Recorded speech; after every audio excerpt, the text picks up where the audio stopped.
जय हिंद प्यारे बच्चों, आज का सुप्रभात। कक्षा 6 के बच्चे ध्यान देंगे।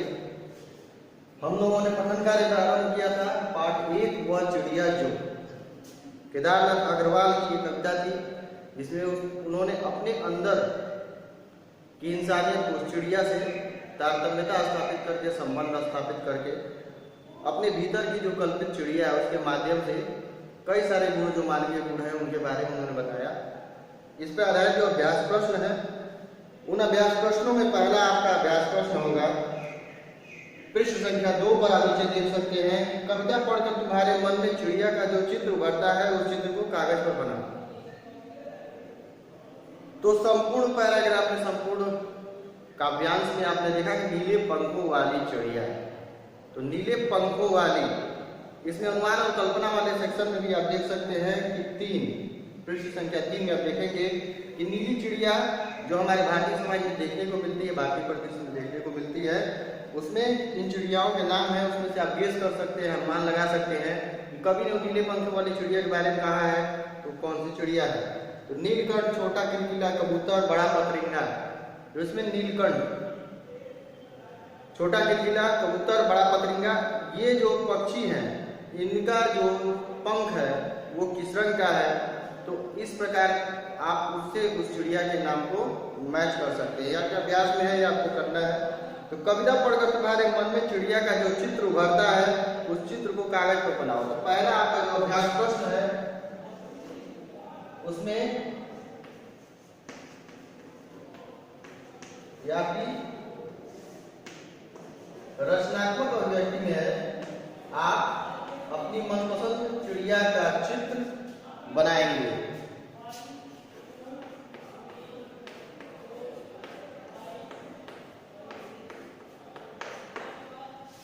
उसमें आप अपनी हिंदी की जो नोटबुक है, जो उत्तर पुस्तिका है, उसमें किसी भी एक सफेद सादे कागज पर ड्रॉ करके आप उसमें साथ में अलग से पेस्ट कर सकते हैं।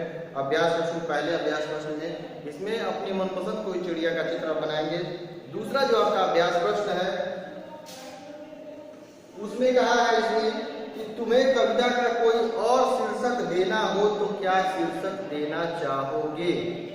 यानी वह चिड़िया जो, इस कविता का शीर्षक है, लेकिन इसके अतिरिक्त दूसरा भी कोई और शीर्षक जो आपके दिमाग में आता है, ये आपके ऊपर निर्भर करता है कि आप इस पूरे कविता को पढ़कर इसे कोई और नाम भी देना चाहते हैं। यानी एक नाम तो इसका कवि ने दिया हुआ है वह चिड़िया जो, लेकिन आप अपने तरफ से कोई अन्य नाम भी देना चाहते हैं इस कविता को, तो वो आमंत्रित है, आप उसका उत्तर लिख सकते हैं। तो मेरी तरफ से इसका शीर्षक क्या हो जाएगा?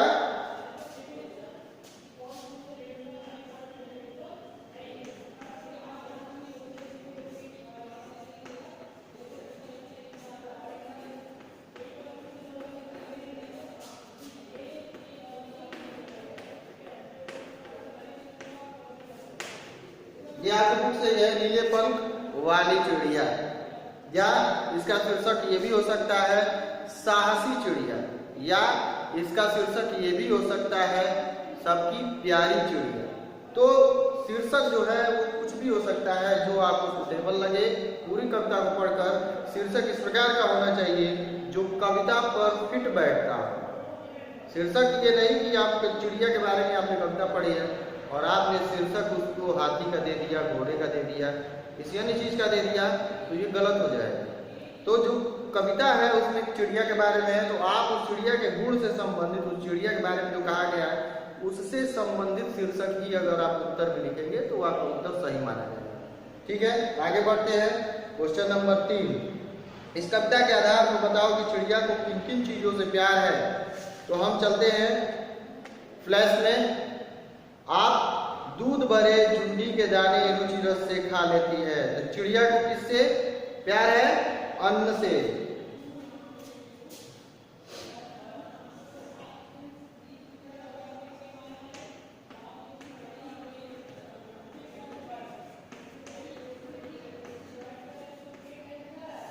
चिड़िया को अन्न से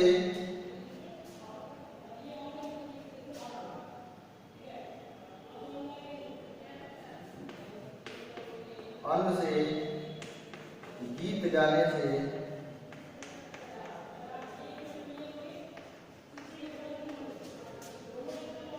एकांत से, विजन जिसके बारे में कल हम लोग पढ़े थे, विजन यानी एकांत यानी शांत जगह, एकांत से। उसके पश्चात तीसरे पैराग्राफ की ओर हम आगे बढ़ेंगे, नदी से, एकांत से और नदी से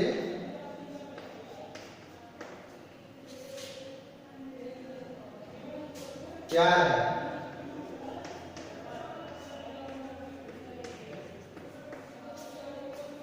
तो ये तीसरे प्रश्न का आपका उत्तर हो गया कि चिड़िया को किन चीजों से प्यार है। चिड़िया को अन्न से यानी अनाज से, गीत गाने से, जो पुराने वनों में वृक्षों पर बैठकर वो खुले कंठ से गीत गाती है, एकांत से यानी विजन से, और नदी से प्यार है। इसमें हर जगह चिड़िया खुद कह रही है कि मुझे इन चीजों से प्यार है। तो ये आपका उत्तर हो जाएगा। चौथा है आपका आशय स्पष्ट करो, यानी अर्थ स्पष्ट करना है। ये जो कविता की कुछ पंक्तियां हैं यहाँ पर दी गई हैं, पहले में एक पंक्ति है और दूसरे ख में दो पंक्तियां हैं, लेकिन इन दोनों पंक्तियों के पठन कार्य हम पिछली कक्षा में अर्थात कल हम पढ़ चुके हैं, इसका अर्थ बताया जा चुका है। तो वीडियो देखकर इन जो पंक्तियों के प्रश्न के रूप में दिए गए पंक्तियों के अर्थ को आप लिखेंगे, अपनी उत्तर पुस्तिका में लिखेंगे। अभी तक आपने पूरी कविता का अर्थ पढ़ा, अर्थ ग्रहण किया, कठिन शब्दों के अर्थ देखे। उसी कविता में से आपको यहाँ पंक्तियां दी गई हैं प्रश्न में आपको उत्तर के रूप में इन्हीं पंक्तियों का अर्थ अपने शब्दों में लिखना है। इसमें पहला है कि रस उड़ेल कर गा लेती है। रस उड़ेल कर गा लेती है यानी अपनी वाणी में मिठास, मधुरता लाकर गाना गाती है। ये अर्थ मैंने बताया था, इसका यही अर्थ आपको लिखना होगा। ख, चढ़ी नदी का दिल टटोल कर जल का मोती ले जाती है। चढ़ी नदी का दिल टटोल कर, चलिए इसका उत्तर हम लिख ही देते हैं। चौथे का क का उत्तर हो जाएगा चिड़िया अपनी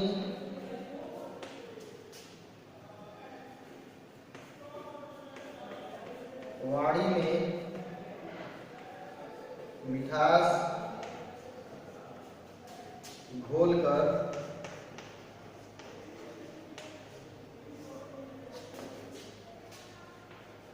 अपना गीत सुनाती है।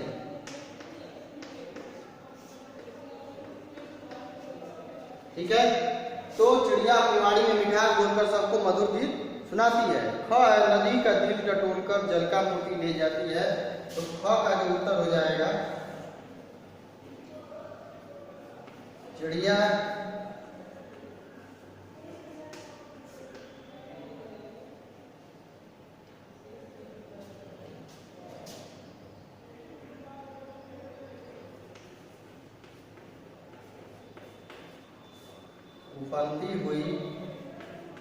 उफलती हुई का मतलब पानी बहुत ज्यादा है, नदी में उफान मार रहा है।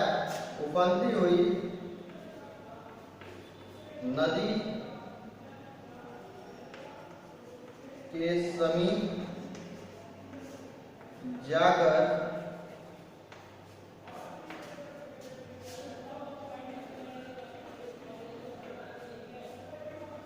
बिना डरे यानी हिम्मत जुटाकर, बिना डरे निर्भीक होकर, बिना डरे चढ़ी नदी का दिल टटोलकर जल का मोती ले जाती है।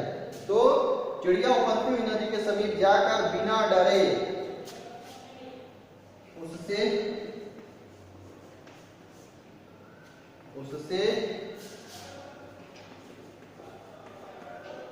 अपने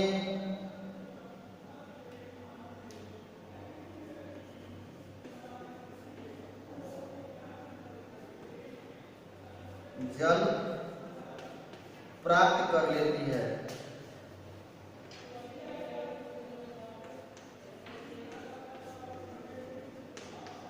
प्राप्त कर लेती है मतलब पा लेती है। तो यहाँ पर आपका जो अभ्यास प्रश्न है वो समाप्त हो गया। अनुमान और कल्पना में जैसा कि मैंने पहले ही बताया कि वो चिड़िया कौन सी हो सकती है, नीलकंठ, छोटा किलकिला, कबूतर, बड़ा पतरिंगा। और नीचे दूसरा जो आपका अनुमान कल्पना पर आधारित कुछ वक्तव्य है, जो नीचे कुछ पक्षियों के नाम दिए गए हैं, यदि उनमें कोई एक पक्षी एक से अधिक रंग का है तो लिखो कि उसके किस हिस्से का रंग कैसा है। जैसे तोते की चोंच लाल और पूरा शरीर हरा होता है। उसी प्रकार मैना पक्षी के बारे में आप पता करेंगे, फाइंड आउट करेंगे कि उसकी चोंच, उसका पंख, उसका पैर किस रंग का है, अलग अलग रंग का है तो उसके सामने उसके पैर, पंख और चोंच लिख देंगे किस रंग का है। कौवा का पूरा शरीर काला है तो उसके आगे भी सब कुछ लिखेंगे कि पूरे शरीर का रंग काला। बत्तख का चोंच आप अधिकतर देखते हैं पीला होता है, बाकी पूरा सफेद, शरीर सफेद हो सकता है, अन्य कलर का हो सकता है या धब्बेदार कलर के होते हैं। कबूतर भी कई कलर के होते हैं आपके, सफेद, अधिकतर कबूतर जो है सफेद और स्लेटी रंग के मिलते हैं। उनका चोंच किस रंग का है, आंखें किस रंग की हैं, ये सब कुछ आप फाइंड आउट करके लिखेंगे। ठीक है, तो यहाँ जो है अनुमान और कल्पना पर आधारित ये प्रश्न आपको देखने हैं। फिर उसके पश्चात आता है भाषा की बात। भाषा की बात जब देखेंगे, पंखों वाली चिड़िया, नीले पंखों वाली चिड़िया, ऊपर दराज, ऊपर वाली दराज, सबसे ऊपर वाली दराज। तो यहाँ देखेंगे आप पृष्ठ संख्या 4 पर ये अंडरलाइन किया हुआ है, बीच में लाइन खींचा हुआ है। ये लाइन खींचा हुआ जो शब्द है वो क्या है, विशेषण का काम करता है। इसके बारे में हम व्याकरण कक्षाओं में विधिवत चर्चा करेंगे, विस्तार से चर्चा करेंगे। तो अंडरलाइन जो शब्द है वो विशेषण है और उसके बाद जो बचा हुआ शब्द है वो विशेष्य है, यानी जो अंडरलाइन नहीं है वो विशेष्य है। तो विशेषण विशेष्य की विशेषता बताते हैं, अर्थात संज्ञा या सर्वनाम की विशेषता बताते हैं, उन्हें क्या कहते हैं, हम विशेषण कहते हैं। तो अंडरलाइन शब्द विशेषण है, इसके बारे में आप जानकारी रख लेंगे। ठीक है, तो ये आपका पाठ अभ्यास समाप्त हुआ। अगली कक्षा में हम अगले अभ्यास, अगले पाठ की ओर बढ़ेंगे। अभी के लिए आपकी कक्षा समाप्त।